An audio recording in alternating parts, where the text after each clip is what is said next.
Jumpa kembali di MDR Journey Inspiration of Life. Pagi ini saya mau coba sharingkan teman-teman dengan temanya kita hidup dalam lingkungan bertuhan, maka kita ditentukan dan dipanggil olehnya. Maksudnya teman-teman, mungkin teman-teman coba cermati gitu, coba koreksi diri. Kita ini lahir tidak seperti di zaman dahulu teman-teman, atau mungkin tidak lahir di pedalaman gitu, sehingga kita lahir itu lepas dari mulai lahir kita memang sudah dalam lingkungan yang percaya dan mengenal Tuhan, atau mungkin berjalannya waktu teman-teman. Misalnya waktu kita sekolah taman kanak-kanak ke SD atau ke SMP SMA, semua itu kita sudah hampir rata-rata, karena kita lahir di dunia ini dalam negara yang sudah dalam pemerintahan yang beragama gitu. Jadi mau tidak mau waktu kita lahir itu sejak kecil gitu, ya kita sudah diperkenalkan bahwa kita hidup bertuhan gitu. Nah ini yang maksudnya apabila kita mengacu ke titik itu, jadi kita tidak bisa punya alasan bahwa kita itu tidak mengenal Tuhan gitu. Seharusnya kita minimal tahu Tuhan gitu. Karena itu balik lagi kita lahir dari negara yang memang beragama, bertuhan gitu. Jadi kita minimal tahu Tuhan. Nah, apabila kita sudah tahu Tuhan, sebenarnya kan lingkungan itu yang membuat kita jadi bertuhan, teman. Nah, lingkungan ini ya mestinya secara rohani berarti kita sudah memang ditetapkan, ditentukan, dan dipanggil oleh Tuhan gitu. Ya beda dengan orang yang diumpamakan hidup di pedalaman gitu, mungkin tidak mengenal mengerti akan Tuhan gitu, maksudnya gitu teman, atau di hutan-hutan gitu, seperti itu teman-teman. Nah ini saya coba mulai teman-teman dengan saya benarnya mendapatkan impresi ini dari tahun 2015 teman, sejak saya ketemu mentor rohani, salah satu mentor rohani orang Indonesia, tapi sudah pindah warga negara Amerika teman-teman. Jadi saya pernah ketemu di Cirebon gitu, di kota saya, ya sharing, ya bicara soal bagaimana kita hidup itu tidak dengan jadi tidak dengan mengumbar nafsu keinginan kita, tapi ya intinya ya bagaimana hidup ini adalah menggenapi ya rancangan dan kehendak Tuhan saja, seperti yang Tuhan sudah perintahkan dalam firman-Nya teman. Tapi sebelum ke detail draft gitu, saya coba baca dulu dari kitab 1 Korintus teman-teman. Ini dasarnya gitu.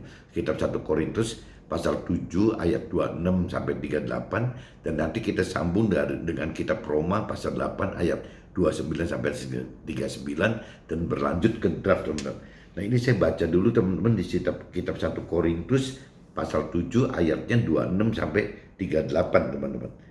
Jadi coba teman-teman cari kitab Korintus, 1 Korintus pasal 7 ayatnya 29 teman-teman.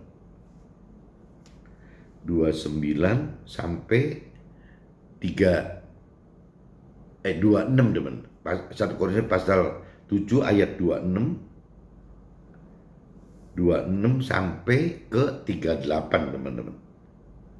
Oke, saya mulai. Aku berpendapat bahwa mengingat waktu darurat sekarang adalah baik bagi manusia untuk tetap dalam keadaannya. Nah, ini materi sharing intinya ini teman-teman. Jadi ngebahas yang di kitab 1 Korintus pasal 7 ayat 26, intinya itu teman-teman. Aku berpendapat bahwa mengingat waktu darurat sekarang adalah baik bagi manusia untuk tetap dalam keadaannya. Jadi intinya gitu. Jadi kita jangan sampai bertingkah laku jadi nggak keruan teman. Ya kita cukup seperti itu saja gitu. Adakah engkau terikat pada seorang perempuan? Janganlah engkau mengusahakan perceraian. Adakah engkau tidak terikat pada seorang perempuan? Janganlah engkau mencari seorang. Tetapi kalau engkau kawin, engkau tidak berdosa. Dan kalau seorang gadis kawin, ia tidak berbuat dosa. Tetapi orang-orang yang demikian akan ditimpa kesusahan badani, dan aku mau menghindarkan kamu dari kesusahan itu. Itu firman Tuhan yang katakan begitu teman-teman. Saudara-saudara, inilah yang kumaksudkan, yaitu waktu telah singkat. Karena itu dalam waktu yang masih sisa ini, orang-orang yang beristri harus berlaku seolah-olah mereka tidak beristri. Dan orang-orang yang menangis seolah-olah tidak menangis. Dan orang-orang yang bergembira seolah-olah tidak bergembira, dan orang-orang yang membeli seolah-olah tidak memiliki apa yang mereka beli gitu. Pendeknya, orang-orang yang mempergunakan barang-barang duniawi seolah-olah sama sekali tidak mempergunakannya. Sebab dunia seperti yang kita kenal sekarang akan berlalu. Aku ingin supaya kamu hidup tanpa tanpa apa aku ingin supaya kamu hidup tanpa kekhawatiran. Orang yang tidak beristri memusatkan perhatiannya pada perkara Tuhan, bagaimana Tuhan berkenan kepadanya. Orang yang beristri memusatkan perhatiannya pada perkara duniawi, bagaimana ia dapat menyenangkan istrinya. Dan dengan demikian perhatiannya terbagi-bagi. Perempuan yang tidak bersuami dan anak-anak gadis memusatkan perhatian mereka pada perkara Tuhan, supaya tubuh dan jiwa mereka kudus. Tetapi perempuan yang bersuami memusatkan perhatiannya pada perkara duniawi, bagaimana ia dapat menyenangkan suaminya. Semuanya ini kukatakan untuk kepentingan kamu sendiri, bukan untuk menghalang-halangi kamu dalam kebebasan kamu, tetapi sebaliknya supaya kamu melakukan apa yang benar dan baik dan melayani Tuhan tanpa gangguan. Tetapi jikalau seorang menyangka bahwa ia tidak berlaku wajar terhadap gadisnya, jika gadisnya itu telah bertambah tua dan ia benar-benar merasa bahwa mereka harus kawin, baiklah mereka kawin. Kalau ia menghendakinya hal itu bukan dosa gitu. Tetapi kalau ada seorang yang tidak dipaksa untuk berbuat demikian, benar-benar yakin dalam hatinya dan benar-benar menguasai kemauannya, telah mengambil keputusan untuk tidak kawin dengan gadisnya itu, ia berbuat baik gitu. Jadi orang yang kawin dengan gadisnya berbuat baik, dan orang yang tidak kawin dengan gadisnya berbuat lebih baik. Jadi intinya di kitab 7 1 Korintus pasal 7 ayat ini teman, ayat yang tadi dibacakan itu dari 26 sampai 38. Ya intinya gitu teman, bagaimana yang terbaik itu adalah apabila kita bisa hidup fokus hanya untuk Tuhan aja satu gitu. Tapi dalam prakteknya kan ya bukan berarti yang berkeluarga itu dilarang, cuman ya kembali lagi apakah setelah berkeluarga kita bisa nggak prioritaskan Tuhan itu nomor satu gitu teman.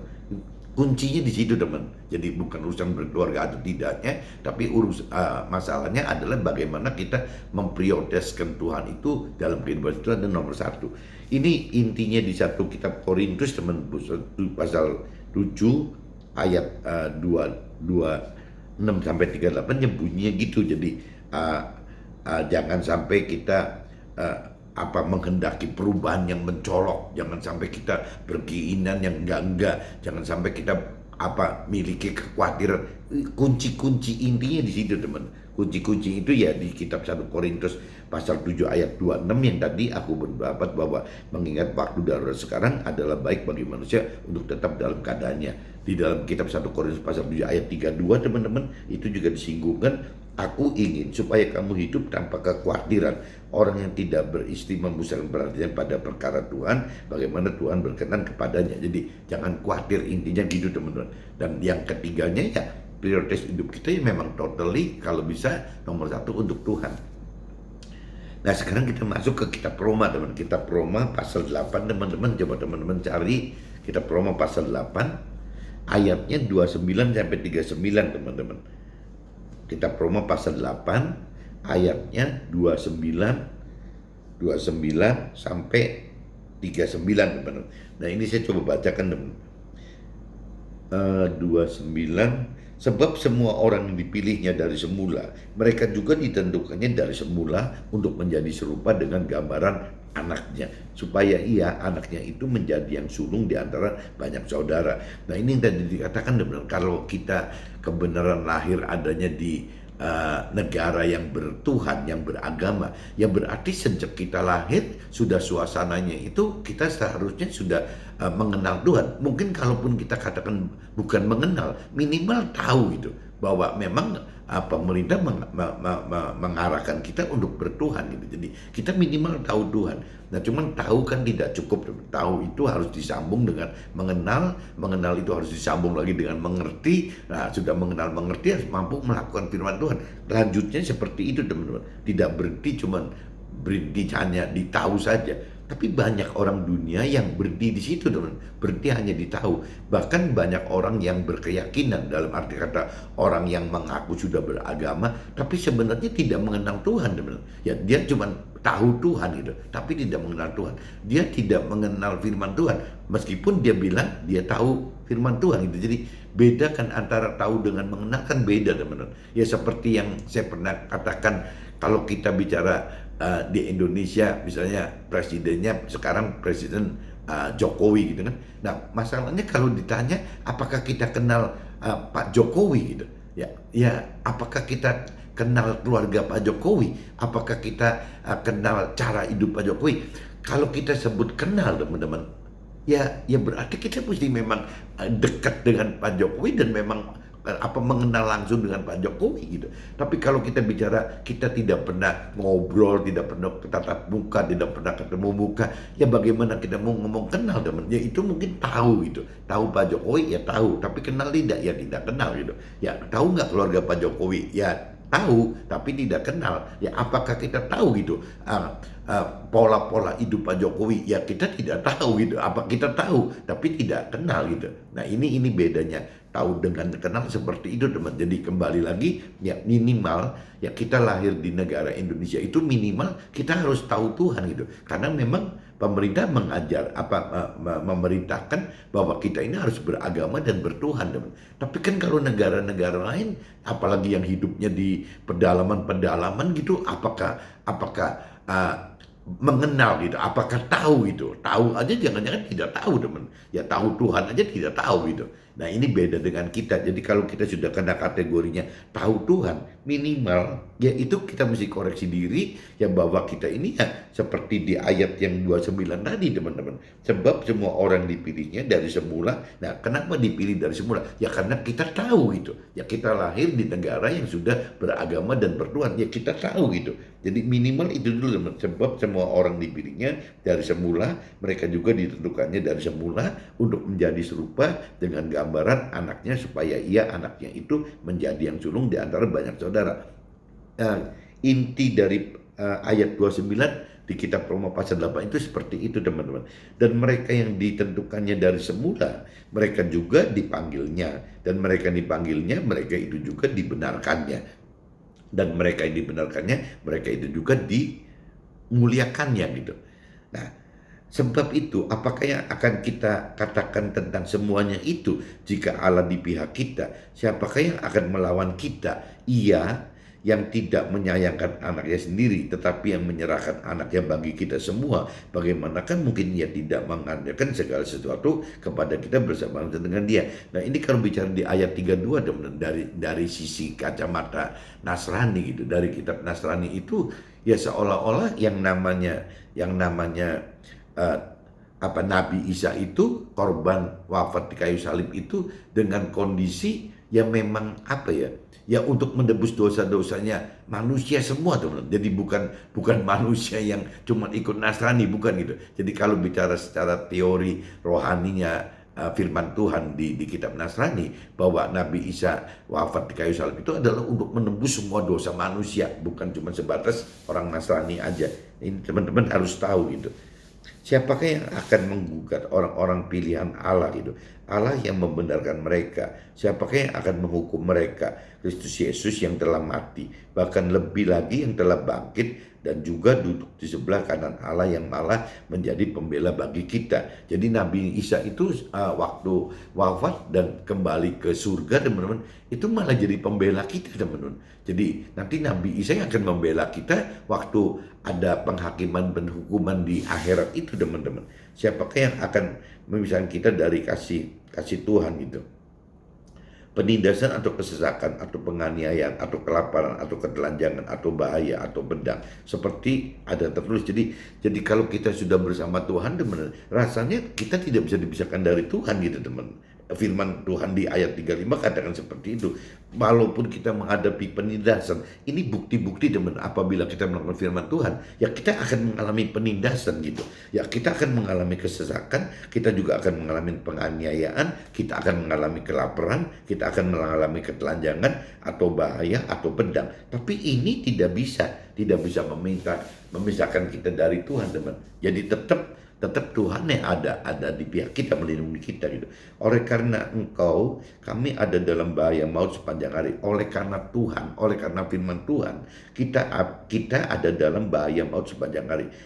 Kita telah dianggap sebagai domba-domba sembilan. Nah, ini kembali lagi di ayat 36 juga dijelaskan bahwa apabila kita mau melakukan firman Tuhan gitu, intinya gitu, apabila kita ingin melakukan firman Tuhan, ya kita ada dalam bahaya maut sepanjang hari gitu. Firman Tuhan katakan begitu, kita telah dianggap sebagai domba-domba sembelihan. Tetapi dalam semuanya itu, kita lebih daripada orang-orang yang menang oleh Tuhan Allah, oleh firman Tuhan yang telah mengasihi kita. Sebab ini ayat 37 gitu. Menjadi waktu kita mengalami ayat 36, menderita segala macam gitu, menghadapi bahaya maut seperti domba sembelihan. Tetapi dalam semuanya itu kita lebih daripada orang yang menang gitu. Ya Tuhan akan menangkan kita gitu. Dan oleh Dia yang telah mengasihi kita. Sebab kita yakin bahwa baik maut maupun hidup, baik malaikat-malaikat maupun pemerintah-perintah, baik yang ada sekarang maupun yang akan datang, atau kuasa-kuasa, baik yang di atas maupun yang di bawah, ataupun sesuatu makhluk lain, tidak akan dapat memisahkan kita daripada kasih Allah yang ada dalam firman Tuhan tadi, teman, firman Tuhan dan Tuhan Allah kita gitu. Jadi di sini dikatakan, teman, apabila kita melakukan firman, teman-teman jangan kaget, teman, kita itu akan menghadapi permasalahan gitu, permasalahan dalam hidup. Tapi ya semua karena proses gitu, proses untuk bagaimana merubah kita gitu dari manusia duniawi menjadi rohani. Ini saya sudah bacakan, teman-teman, di kitab Roma pasal 8 ayat tadi ya, berarti ayat dari 29 sampai 39 ini sudah selesai.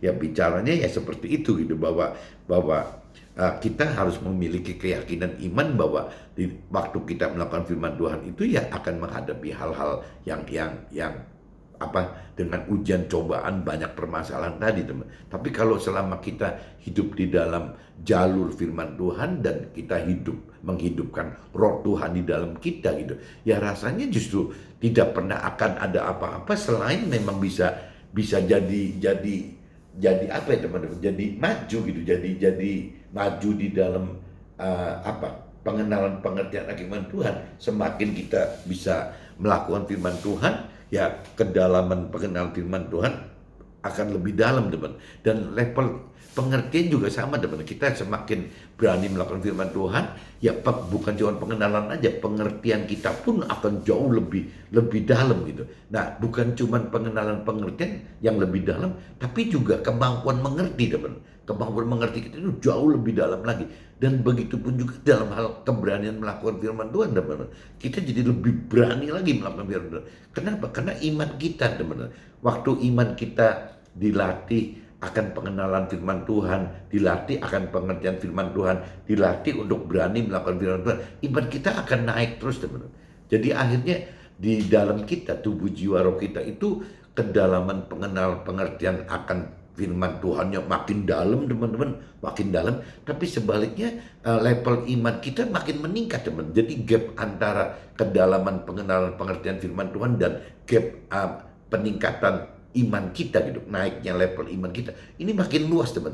Nah, makin luas ini ya seperti orang nyanyi, teman-teman. Kalau orang yang nyanyinya bagus, penyanyi yang bagus itu kan range suaranya itu kan jauh, teman. Jadi dia bisa direndah sekali, tapi dia juga bisa ditinggi sekali. Semakin range-nya jauh gitu, ya semakin ahli, teman. Nah, begitu pun juga dalam hal rohani, teman. Semakin kedalaman pengenalan pengertian firman-Nya dalam dan semakin tingginya level iman kita, range ini jadi jauh sekali, teman. Range rohani kita jauh gitu. Nah, waktu range rohani kita jauh, ya itu yang akan menjadi ahli, teman. Ya akan menjadi lebih maksimal dalam dalam melakukan perintah-perintah Tuhan, dan juga akan lebih masuk ke dalam rancangan dan kehendak Tuhan, teman. Karena range ininya udah memang bagus gitu. Nah, ini yang mestinya hidup kita sementara di dunia itu harus uber range itu, seperti yang tadi vokalis penyanyi tadi, teman, bagaimana dia berlatih dari mulai nada yang kedalaman, nada yang rendah sampai ketinggian nada yang tinggi. Itu yang mesti kita kuasai, teman. Semakin range-nya besar, semakin jaraknya besar gitu, ya kita semakin bagus gitu, semakin kuat, semakin benar, teman. Ini saya udah bacakan, teman-teman. Jadi kitab 1 Korintus pasal 7 ayat 26, 38 saya udah bacakan. Kitab Roma pasal 8 ayat 29 sampai 39 saya udah bacakan. Nah, sekarang saya masuk ke draft aja, teman-teman. Jadi sesuai judulnya, teman-teman, kita hidup apa temanya gitu. Kita hidup dalam lingkungan bertuhan, maka kita ditentukan dipanggil olehnya. Jadi kalau menurut saya, yang itu kembali lagi karena kita lahir di Indonesia, di mana Indonesia itu adalah negara yang hukumnya itu dasar-dasar undang-undang itu harus beragama dan bertuhan. Ya kita harusnya bersyukur dan bersukacita. Berarti kita ini minimal tahu Tuhan gitu. Nah, tinggal kita harus bagaimana caranya memperdalam pengenalan dan pengertian akan Tuhan, dan bagaimana kita mengerti akan firman Tuhan, dan kita bagaimana melakukan firman Tuhan, ya pasti ya harus dengan roh Tuhan gitu.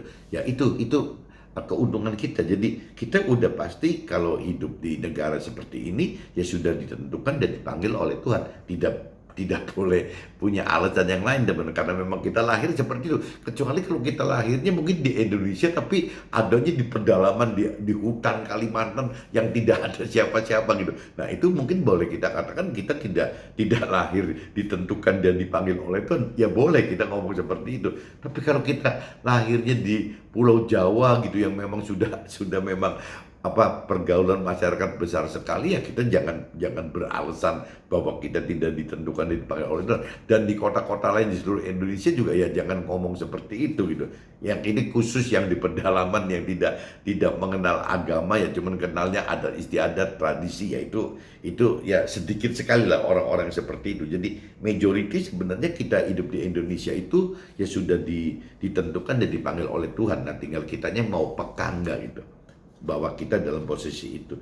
Nah, ini saya waktu tahun 2015, teman-teman. Jadi tepatnya 2015, tepatnya tanggal 31 Maret, 31 bulan 3 2015, tahun 2015. Nah, ini kebenaran Pak Nehemia itu orang Indonesia, teman. Jadi cuman keluarganya pindah ke Amerika, jadi akhirnya dia pindah agama, pindah warga negara gitu. Nah, tapi dia kan masih tergerak karena dia orang Indonesia, jadi dia punya keluarga dan teman-teman di Indonesia. Dan waktu di Indonesia pun Pak Nehemi ini sudah aktif, teman, aktif sekali di urusan rohani gitu. Jadi waktu dia ke Amerika, dia buat usaha di Amerika dan mungkin cukup lebih mungkin ya berkelebihan. Akhirnya jadi dana-dana dari Amerika itu hasil dia dan keluarganya itu sebagian dikirim ke Indonesia, teman-teman. Jadi di Indonesia itu punya tim gitu, punya tim yang menjalankan visi misinya Tuhan ya, dan dengan arahan dari Pak Nehemia dari Amerika itu, teman-teman. Itu yang saya tahu seperti itu. Jadi kebenaran tahun 2015 tanggal 31 Maret itu dia ada di Cirebon. Nah, panggil saya, jadi akhirnya ketemu gitu. Nah, sebenarnya saya kenal banyak timnya Pak Nehemia di Indonesia gitu. Nah, cuman kalau Pak Nehemia ya jarang-jarang di Indonesia, jadi paling ya sekali-kali, mungkin setahun sekali berapa tahun sekali dia ke Indonesia gitu.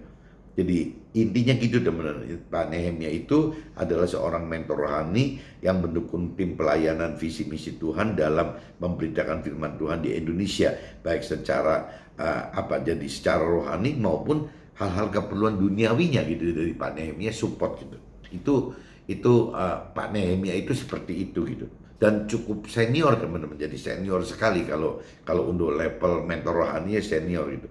Salah satu materi sharing dari Bapak Nehemia seperti di kitab 1 Korintus pasal 7 ayat 26, teman, yang bunyinya, aku berpendapat bahwa mengingat waktu darurat sekarang adalah baik bagi manusia untuk tetap dalam keadaannya. Maksudnya yaitu bahwa dengan berjalannya waktu, teman-teman, kondisi dunia itu kan bukan membaik, teman, makin memburuk gitu. Jadi kalau menurut Pak Nehemia di ayat 1 Korintus pasal 7 ayat 26 itu ya maksudnya dipetik bahwa aku berpendapat bahwa mengingat waktu darurat sekarang adalah baik bagi manusia itu tidak untuk tetap dalam keadaannya. Jadi tidak usah harus kepengen punya keinginan yang muluk-muluk, yang tinggi-tinggi gitu, baik urusan duniawi, baik urusan rohani gitu. Ya kita tetap aja dalam keadaan seperti sekarang aja. Firman Tuhan menganjurkan seperti itu, teman-teman. Nah, ini disampaikan Pak Nehemia seperti itu.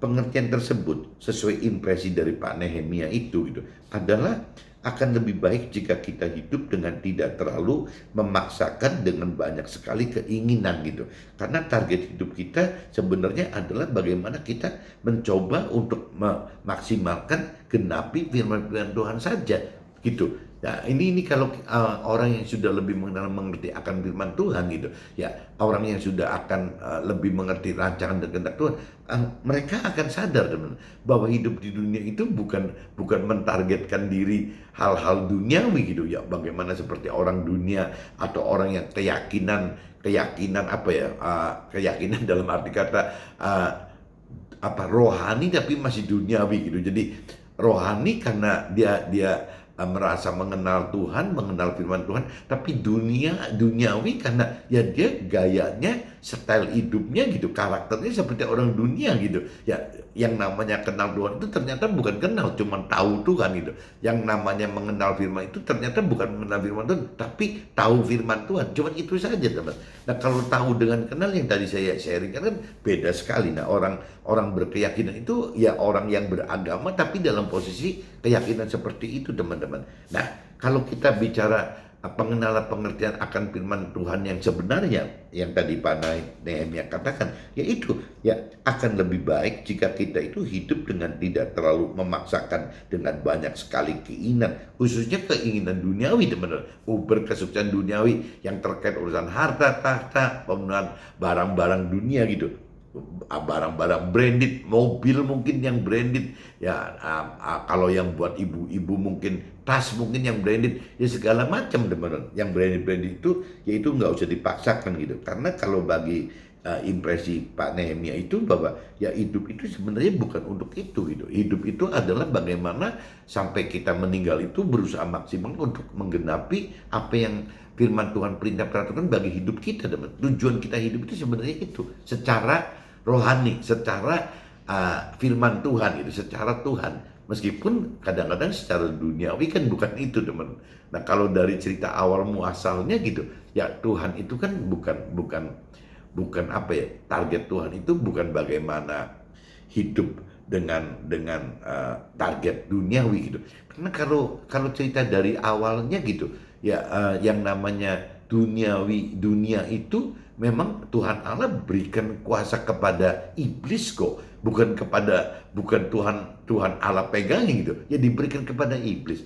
Jadi kalau kita bicara ekstrimnya, teman-teman, apabila kita hidup hanya dengan target sukses duniawi, ya apa bedanya dengan kita menyembah iblis? Kan sama aja kita menyembah iblis gitu, karena kita inginkan seperti yang iblis rancang dan kendaki gitu. Nah, padahal apa yang iblis rancang kendaki soal duniawi itu adalah kan jebakan buat kita, teman-teman. Waktu jebakan dalam arti kata jebakan kita masuk ke dunia akhirat nanti, ya waktu ada penghukuman penghakiman itu gitu, ya kita terjebak gitu ya. Kalau kita tidak bisa melepaskan keterikatan kita dengan duniawi, bagaimana kita bisa pindah ke alam akhirat untuk mendapatkan keselamatan akhirat gitu? Ya pasti kita akan bertahan di sini, di dunia ini gitu. Nah, waktu kita tidak bisa melepaskan, meninggalkan hal duniawi, ya akhirnya kita mati, teman. Mati di dunia ini. Jadi akhirnya kita tidak bisa hidup di sana. Nah, waktu kita mati di dunia ini, ya tidak beda-beda di sananya masuk neraka, teman. Ya karena tidak melakukan firman Tuhan gitu. Kita mati secara tubuh jiwa roh kita di dunia ini dengan tidak melakukan firman Tuhan, ya konsekuensinya pasti di sananya masuk neraka, teman-teman. Nah, ini yang Tuhan katakan itu. Jadi kalau kita sambung sharingnya Pak Nehemia itu ya dengan tujuannya bagaimana kita maksimal genapi firman Tuhan, karena ada firman yang katakan apabila kita bisa menggenapi firman Tuhan itu kan ujung-ujungnya cuma tidak melakukan firman Tuhan teman-teman, tapi melakukan firman Tuhan dan mengajarkan firman Tuhan. Nah, maksimal ini berarti kan bukan cuma melakukan tapi sampai mengajarkan teman-teman. Nah, apa sih yang kita dapat apabila kita tidak melakukan saja tapi juga mengajarkan? Yaitu firman katakan apabila kita melakukan firman Tuhan, ya kita masuk ke dalam surga, tapi di posisi yang lebih rendah daripada kita mengajarkan firman Tuhan gitu, di posisi lebih tinggi. Itu kalau bicara firman katakan begitu. Dan ada firman katakan juga waktu kita melakukan firman Tuhan kita masuk surga, ya menjadi besar gitu, kalau ukurannya besar daripada kita ukurannya masuk neraka teman-teman. Nah, tapi balik lagi apabila kita mengajarkan firman Tuhan, kita itu akan lebih besar gitu, posisi kita itu akan lebih besar. Kalau istilah lebih tinggi atau lebih besar, kalau saya pernah sharingkan itu kan udahlah kita anggap jangan cerita rebutan tinggi atau besar gitu ya. Ya kita bicara ya lebih dekat dengan Tuhan gitu. Apabila kita melakukan firman Tuhan, ya kita akan ketemu Tuhan di dalam surga. Tapi apabila kita mengajarkan firman Tuhan gitu, ya kita akan dekat dengan Tuhan di posisi surga. Nah, karena perbedaan antara satu melakukan firman Tuhan ada di warga surga, dan apabila mengajarkan firman Tuhan ya berarti ya sudah masuk ke dalam tim pemerintahan Tuhan. Itu secara versi Nasrani teman-teman. Tapi saya nggak ngerti apakah di versi Muslim atau di versi yang agama lain ada nggak versi seperti Nasrani gitu. Kalau dia Nasrani katakan seperti itu teman, ada perbedaan di situ. Jadi melakukan firman Tuhan itu adalah masuk ke dalam surga sebagai warga surga gitu. Tapi apabila mengajarkan firman Tuhan ya berarti akan masuk ke dalam surga dalam kondisi ya menjadi timnya Tuhan, pemerintahan Tuhan di dalam surga gitu, untuk dia itu memimpin warga-warga surga tadi teman. Bedanya di situ. Nah, cuman kalau mengajarkan di sini kan sering kali saya sharingkan kan mengajarkan ada dua teman. Kalau mengajarkan versinya versi mentor rohani ya berarti bagaimana mengajarkan teori-teori rohani gitu, benar-benar mengajar teori rohani. Tapi kalau mengajarkan versinya kita-kita yang di marketplace, di sekuler sebagai pengusaha atau orang karir, ya bukan mengajarkan teori rohani tapi ya bagaimana mengajarkan dengan cara memberitakan kesaksian hidup kita berjalan bersama Tuhan di dalam jalur firman Tuhan. Itu saja teman-teman. Itu udah kena kategori mengajarkan itu. Nah, ini kalau saya sambung lagi firman di kitab Roma pasal 8 ayat 29 teman-teman, katakan sebab semua orang yang dipilihnya dari semula, mereka juga ditentukannya dari semula untuk menjadi serupa dengan gambaran anaknya. Anaknya di sini Nabi Isa teman-teman, atau mungkin secara umum saya sering katakan firman Tuhan gitu, supaya si Nabi Isa atau firman Tuhan ini menjadi yang sulung antara banyak saudaranya. Jadi kita yang ngikutin si sulung ini karena yang awalnya Nabi Isa tadi gitu. Nah, kita Nabi Isa kembali ke surga. Nah, Nabi Isa meninggalkan ya firman Tuhan, firman Tuhannya ditinggalkan dalam bentuk ya kalau di Nasrani berarti ya di Alkitab, ya kitab sucinya Alkitab itu. Tapi kalau versinya versi Muslim yang ditinggalkan ya Al-Quran gitu. Jadi ya kita bisa nggak gitu untuk bisa menjadi Nabi Isa atau ini menjadi sulungnya, ya kita jadi ya adik-adiknya kan, saudaranya gitu, untuk bisa melakukan firman Tuhan itu. Serupa gambaran firman Tuhan adalah di situ kan dikatakan ya untuk menjadi serupa dan gambaran gitu, seperti serupa dan gambaran firman Tuhan. Serupa gambaran firman Tuhan adalah hidup dengan melakukan firman Tuhan, termasuk hidup dalam keterkaitan usaha bisnis kita. Jadi prioritas target bukan kesuksesan duniawi atau usaha atau bisnisnya saja, tetapi lebih prioritaskan target genapi firman Tuhan untuk jadi berkat sesama kita, baik berkat jasmani pun rohani. Jadi ini kalau kita sudah lebih dewasa rohani teman-teman, ya kita itu seperti itu teman. Jadi kalau saya umpamakan saya pengusaha atau teman-teman saya yang pengusaha dan juga orang-orang yang berkarir gitu kan. Nah, ya ini kuncinya gitu teman-teman. Jadi kalau kita bicara kita pengen melakukan firman Tuhan itu, ya hidup kita itu sebagai pengusaha gitu, sebagai orang bisnis gitu, tidak cuma melulu urusannya bagaimana sukses duniawi, targetnya sudah bukan itu lagi teman-teman. Jadi kalaupun misalnya Tuhan beri banyak peluang gitu, ya yang kita pikirin itu bukan bagaimana untuk menyukseskan duniawinya gitu, mensukses usaha kitanya, bukan itu teman. Tapi prioritas kita itu minimal akan berpikir bahwa kalaupun peluang usaha ini digarap, apa sih gitu yang kita bisa dapatkan untuk kepentingan rohaninya gitu. Waktu kita belum dewasa rohani kan tidak begitu teman. Yang penting ada peluang usaha ya kita sabar aja ya untuk uber target-target pencapaian sukses duniawi gitu. Tapi waktu kita sudah lebih dewasa rohani, rasanya kalaupun timbul peluang bisnis yang di dalam benak kita, dalam pikiran perasaan kehendak kita itu sudah tidak bisa pikiran perasaan kehendaknya kita sebagai manusia teman-teman. Tapi kita akan mengkonversikan kepada pikiran perasaan kehendak Tuhannya apa gitu. Ya kalaupun ada peluang seperti ini, apa sih gitu yang bisa didapat untuk rohaninya gitu. Polanya akan begitu teman-teman. Nah waktu kita bisa pertahankan pola seperti itu, Tuhan itu makin apa? Makin melimpahi peluang-peluang usaha baru itu teman-teman. Karena buat Tuhan, yang Tuhan takutkan itu apabila kita belum dewasa rohani. Yang Tuhan paling takutkan itu waktu ada peluang-peluang usaha, kita malah jadi terjerambab seperti orang duniawi, orang yang berkeyakinan jadi masuk ke dalam target utamanya adalah mensukseskan duniawi. Waktu target utamanya sukseskan duniawi, ya berarti urusan target keselamatan akhiratnya yang ditinggal teman-teman. Tuhan tuh takut banget itu gitu. Jadi ya kalau dari pengalaman saya dan teman-teman saya gitu ya, kuncinya gitu teman.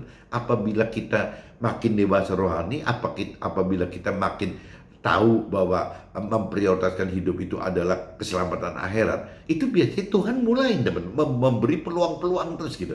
Tapi waktu kalau kita sudah tentukan dan dipilih Tuhan untuk menjadi bersama Tuhan gitu, ya biasanya gitu teman. Selama kita belum dewasa rohani, ya Tuhan tidak memberikan peluang gitu. Bahkan kita dihabisi gitu sampai dikasih persoalan permasalahan terus menerus sampai habis gitu. Tapi begitu kita sudah bisa mulai berpikir dewasa rohani, justru balik sama Tuhan dikasih peluang-peluang gitu. Nah peluang-peluang ini juga akhirnya diuji coba kita lagi. Ya apakah kita bisa benar-benar sudah berubah gitu ya, bahwa kalaupun peluang itu mau digarap, nomor satu yang dipikirin itu bukan bagaimana peluang ini bisa kita dapatkan untuk mensukseskan duniawi, bukan itu teman. Tapi peluang itu apa gitu yang bisa dimanfaatkan untuk kepentingan rohani. Ya dalam arti kata, apakah ini akan menjadi berkat buat internal orang-orang kitanya gitu ya, atau mungkin juga bisa jadi berkat untuk eksternal orang-orang kitanya. Nah ini yang kita mesti pikirkan teman. Itu biasanya prioritas satunya itu gitu.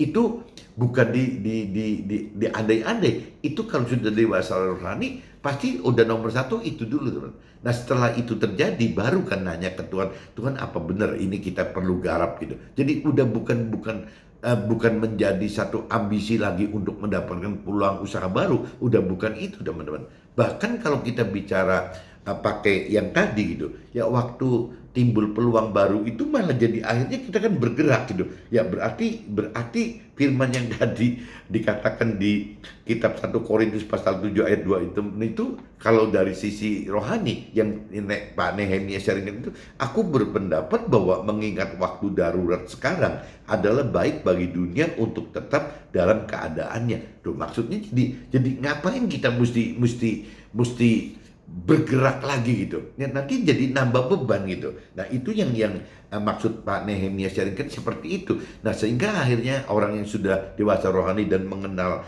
contohnya di kitab 1 Korintus pasal 7 ayat 26 ini, akhirnya ya bisa berpikir bahwa ambil jangan ya peluangnya gitu. Kalaupun secara duniawi dianggap bagus banget, tapi tetap kepikiran begitu, ambil jangan itu. Ya kalau ambil itu jadi beban gitu loh. Jadi akhirnya mikir begitu. Kenapa? Karena targetnya bukan berarti mau berkesuksesan duniawi. Nah, kecuali kalau memang kita dengan dewasa rohani, dengan pola pikir apabila kita ambil peluang ini gitu, peluang bisnis yang Tuhan beri kepada kita ini untuk kepentingan berkat untuk sesama, yang baik untuk berkat duniawi maupun berkat rohani. Nah itu cerita lain, itu untuk orang lain tuh, untuk sesama. Tapi untuk kitanya, ya untuk kitanya berarti kan untuk mengisi gitu, bagaimana untuk bisa makin maksimal menggenapi apa yang firman Tuhan perintah peraturkan. Jadi dari dua sisi begitu teman. Dari sisi kita pribadi berarti dengan adanya peluang usaha yang baru itu menjadi apa ya, maksimal, lebih maksimal menggenapi firman Tuhan gitu ya, dalam arti kata jadi kita makin melakukan firman Tuhan, makin banyak melakukan firman Tuhan, dan kita juga makin mengajarkan teman-teman, mengajarkan dalam bentuk memberitakan kesaksian firman Tuhan kepada ya, semakin banyak orang kan, karena adanya peluang usaha baru ini baik untuk internal maupun eksternal. Nah itu kalau bicara dari sisi kita, dari sisi kita pribadinya gitu. Jadi bagaimana timbul peluang untuk bisa lebih maksimal menggenapi firman Tuhan, itu dari sisi pribadi kita. Tapi kalau dari sisi sesama kita yang tadi kan, bagaimana kita bisa menjadi berkat untuk orang lebih banyak gitu, baik urusan berkat rohani maupun jasmani. Meskipun pada awalnya biasanya pada umumnya sih masyarakat sesama kita yang belum mengenal Tuhan atau firman Tuhan, ya biasanya dia minta pembuktian duniawi dulu teman-teman. Ya tidak apa-apa gitu ya. Memang awalnya Tuhan juga kirim kita dengan mujizat-mujizat dulu. Kalau di kitab perjanjian lama, yang itu kan di Nasrani kan nyata banget gitu. Ya bahwa untuk orang-orang yang masih bayi rohani atau anak-anak rohani, Tuhan latih dengan mujizat-mujizat dulu teman-teman. Tapi setelah nanti dia sudah mengakui keberadaan akan Tuhan gitu, mengakui akan firman Tuhan, ya biasanya udah kembali, sudah bukan bicara mujizat, tapi sudah lebih bicara ke arah bagaimana apa ya, jadi belajar gitu melakukan firman Tuhan untuk mengharapkan janji-janji Tuhannya teman-teman. Jadi bukan mujizatnya, tapi janji Tuhannya yang diuber gitu. Nah ini bedanya orang yang sudah dewasa rohani sama belum seperti itu teman-teman. Jadi ini mudah-mudahan teman bisa mendapatkan input dari saya seperti itu teman-teman. Jadi kalau kita yang sudah dewasa rohani itu, kita tidak akan mentargetkan hidup itu dalam hal-hal sukses duniawi, tapi kita akan lebih mentargetkan hidup itu ya untuk maksimal menggenapi apa yang diperintah peraturan oleh Tuhan itu gitu teman. Jadi lebih ke arah rohaninya teman-teman, daripada sukses duniawi, lebih ke arah keselamatan akhiratnya daripada sukses duniawinya. Maksudnya gitu teman-teman. Belajar hidup di sisa umur kita untuk genapi apa yang firman perintah dan peraturkan, bukan genapi keinginan dari hawa nafsu duniawi kita. Nah ini nih teman, ini yang kita mesti belajar terus dari sharingnya Pak Nehemia itu ya ini teman-teman. Jadi bagaimana sih semakin kita dewasa rohani, kita seharusnya makin belajar bukan untuk menggenapi apa keinginan kita gitu. Yaitu orang dunia kan uber itu teman-teman. Bagaimana hidup untuk menggenapi keinginan hawa nafsu duniawinya manusia gitu. Nah takutnya gitu, kembali lagi teman-teman, waktu Nabi Isa waktu puasa pertama gitu 40 hari itu, pencobaannya itu hal-hal duniawi teman-teman. Yang di Tuhan ajak itu hal duniawi gitu. Karena kalau dari prinsip rohani, yang namanya ujian cobaan yang berupa yang terkait dengan uang gitu ya, yang Tuhan simpulkan bahwa musuh Tuhan yang paling berat itu kan adalah cinta uang teman. Nah kalau kita konversikan cinta uang ke dalam pemenuhan nafsu duniawi kita, itu kan tidak jauh-jauh dari urusannya. Uang itu terkait dengan harta teman-teman, udah pasti gitu ya. Uang itu nanti kaitannya dengan tahta gitu ya. Uang itu kaitannya dengan pemenuhan nafsu-nafsu duniawi. Itu yang ditawarkan oleh iblis kepada Nabi Isa waktu puasa. Nah, sama aja teman, sampai hari ini pun iblis juga menawarkan kepada setiap kita gitu sebagai penerus dari Nabi Isa ini gitu. Ya ditawarkan seperti itu gitu. Nah tinggal masalahnya ya tidak ngerti apakah audible kita mendapat tawaran dari iblis seperti itu ya, atau dalam bentuk ya cuman di pikiran, perasaan, dan kehendak kita aja, di jiwa kita aja gitu. Iblis tanamkan pikiran itu bahwa ya kita mau milih urusan duniawi atau urusan surgawi gitu, urusan rohani gitu. Cuma itu aja teman. Tapi yang jelas firman katakan bahwa yang namanya hal-hal duniawi itu adalah ya miliknya iblis gitu. Jadi apabila kita dalam hidup itu hanya menginginkan gitu, menghendaki urusan duniawi, ya apa bedanya dengan kita menyembah iblis? Sama aja teman. Ya berarti kita menyembah iblis gitu.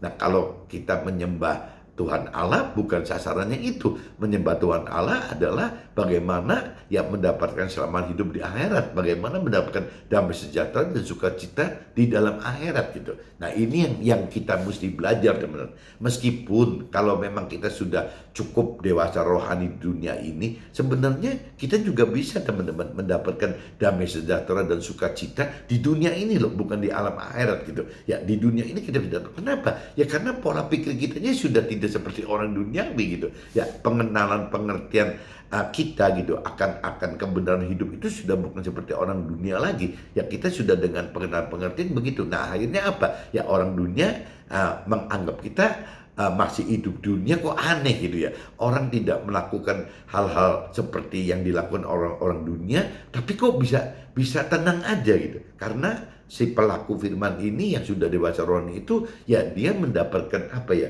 Kalau di firman katakan dia mendapatkan satu kepuasan yang sempurna teman-teman.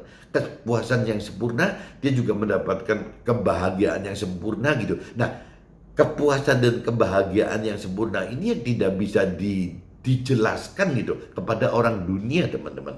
Jadi ada sukacita di dalam penderitaan di dunia ini gitu, ada sukacita di dalam duka cita di dunia ini. Nah ini yang tidak bisa dijelaskan kepada orang dunia teman-teman. Ya hanya pelaku-pelaku firman atau yang sudah dewasa rohani ini yang bisa merasakan itu gitu ya, bahwa ada kebahagiaan yang memuaskan, ada sukacita yang memuaskan, ada apa ya, jadi ya kepuasan yang sempurna itu, kebahagiaan sempurna itu gitu.